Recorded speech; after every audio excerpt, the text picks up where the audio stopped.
WJTS News. Good evening, I'm Charlotte Olson. On Wednesday, the United States Secretary of Commerce, Penny Pritzker, announced that the Department's Economic Development Administration is awarding a $1.4 million grant to the City of Jasper to make water infrastructure improvements needed to support the expansion of a major manufacturer in the region. In a release, she says that ensuring that business and industries have the tools that they need to grow and thrive is key to job creation and economic growth. She says the EDA grant will improve Jasper's water capacity to support the expansion plans of a major local manufacturer, as well as current and future business needs. This Economic Development Administration investment will strengthen the region's economy by replacing the City of Jasper's main trunk line beneath U.S. Highway 231. The improved water pressure will support the expansion of an automotive body and equipment manufacturer and also attract new private investment to the region. According to grantee estimates, the project will create at least 60 jobs and more than $6 million in private investment. Last week, the Indiana chapter of the American Society of Landscape Architects recognized the conceptual design for Huntingburg's Market Street Park project as part of its annual Design Awards program in Indianapolis. The American Society of Landscape Architects Professional Awards program recognizes professional excellence as well as outstanding examples of landscape architecture and also design.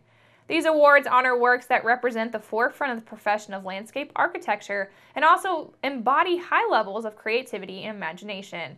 Taylor Seifker Williams Design Group and the City of Huntingburg were presented with a Merit Award for design for its work on developing the design and vision for the upcoming park. In its presentation of the award, the Society noted that the Market Street Park project provides a rare opportunity to enhance the public realm of historic downtown Huntingburg, as well as in the process providing linkages to additional transportation or trail options along 4th Street. It would also enhance the setting around the historic Old Town Hall and establish a permanent home for the signature community gatherings, festivals, and events in the heart of downtown Huntingburg. They noted that the project continues to promote the community and also provide additional programming opportunities that are different than the other active recreation park spaces that are within the city. As a return on this investment, additional economic development projects are already becoming a reality as a direct result of what the creation of this new public space offers for the community. The Market Street Park project is setting the stage for a healthy and productive downtown community for many decades to come. Officials of the City of Huntingburg say that the city's street department has begun the process of paving 11th Street from Chestnut to Geiger Street and also will continue through tomorrow. All work, of course, is weather permitting. Officials say that there will be no access to the road during the course of the pavement work and that parking will not be permitted. For more information, please contact Rachel Steckler at Huntingburg City Hall at 812-683-2211 or send her an email at rsteckler@huntingburg-in.gov. Coming up in October is the Rosenvolk German Medieval Festival, which is set to take place at Ferdinand's beautiful 18th Street Park. The fest will be held Friday, October 14th through Sunday, October the 16th. The festival, which will transform the park into the Middle Ages, is in its second year and touted an official Midwest travel treasure by AAA. It will feature dozens of reenactors who will bring medieval Germany to life through full-contact jousting, music, fire-breathing, craft beer and mead, and also delicious food, and even a masquerade. The festival committee is seeking area volunteers to help with entrance gates, games, and the beer mead tent, and also in their food booths. People interested in volunteering can contact Debbie Ramirez at gardenerdebbie@outlook.com or give her a call at 812-639-0232. Visitors to the festival can expect to learn about German heritage through a variety of musical acts and amusements, as well as a range of period entertainers and living history demonstrations. Some of these demonstrations include hatchet and knife throwing and slingshot shooting. There will also be food and craft vendors at the festival selling traditional German medieval items. For more information about the festival, visit their website at rosenvolkfestival.wixsite.com. During the days of the Huntingburg Herbst Fest, booths ranged from local sports, bands, and other groups to church groups, non-for-profit Kiwanis organizations, and more.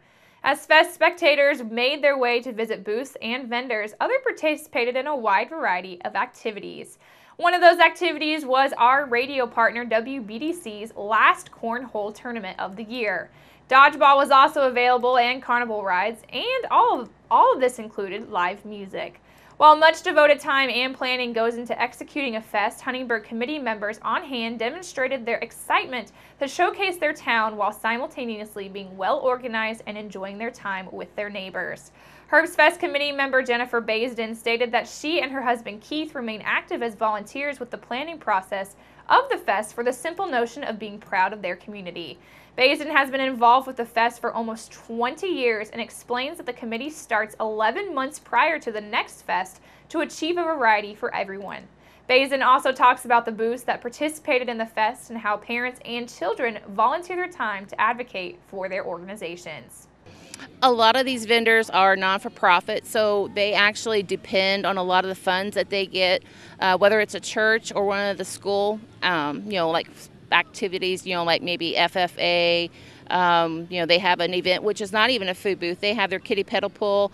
So I mean, between like cheerleaders, football, cross country, they all depend on that as an income that they can help buy things for the kids. Baisden also talked about volunteering and how that makes a difference for each group, and also encouraged those interested to reach out to the organization of their interest to help next year. Joan Stillwell of Holland was at the fest representing the Huntingburg Kiwanis Club and a member for almost 12 years. She stated that the Kiwanis motto is saving the children of the world, one at a time, and encourages participation. I think anybody that would love to do something to help their community, I think, should get involved. It's like I said, it's not for us, it's basically for the community and for the children in the community. She says everything they do to raise money by participation in fest or other functions goes back to supporting other organizations with the Southwest School Corporation.